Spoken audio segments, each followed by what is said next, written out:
শাসন অধ্যাপক ডক্টর সাইমা হক বিদিশা, মাননীয় প্রউপাচার্য শিক্ষা অধ্যাপক ডক্টর মামুন আহমেদ, মাননীয় কোষাধ্যক্ষ অধ্যাপক ডক্টর মোহাম্মদ জাহাঙ্গীর আলম চৌধুরী, উদযাপন কমিটির যুগ্ম সমন্বয়কারী বিজ্ঞান অনুষদের সম্মানিত ডিন অধ্যাপক ডক্টর আব্দুস সালাম ও ফার্মাসি অনুষদের সম্মানিত ডিন অধ্যাপক ডক্টর মোহাম্মদ সেলিম রেজা এবং ঢাকা বিশ্ববিদ্যালয়ের রেজিস্ট্রার মুন্সি শামসুদ্দিন আহমেদ।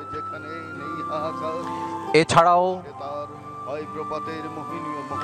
মাননীয় প্রধান উপদেষ্টা পুষ্পস্তবক অর্পণের জন্য পবিত্র শহীদ মিনারের মূল বেদির দিকে ধীর লয়ে এগিয়ে যাচ্ছেন।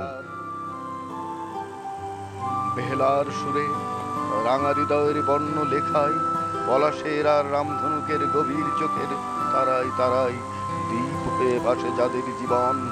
যুগে যুগে সেই শহীদের নাম এঁকেছি প্রেমের ফেনিল শিলায় তোমাদের নাম। তাই আমাদের হাজার মুঠির বজ্র শিখরে সূর্যের মতো জলে শুধু এক শপথের ভাস্বর।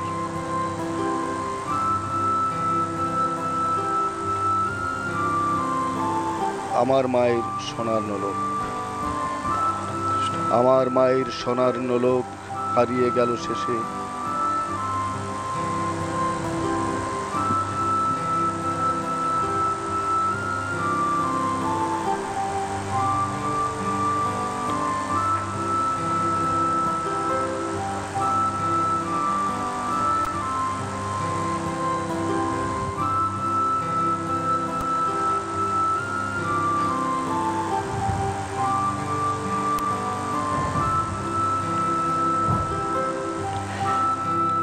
মাননীয় প্রধান উপদেষ্টা শহীদ মিনারের মূল বেদিতে পুষ্পস্তবক অর্পণ করলেন এবং নীরবে দাঁড়িয়ে থেকে ভাষা শহীদদের প্রতি শ্রদ্ধা জানাচ্ছেন।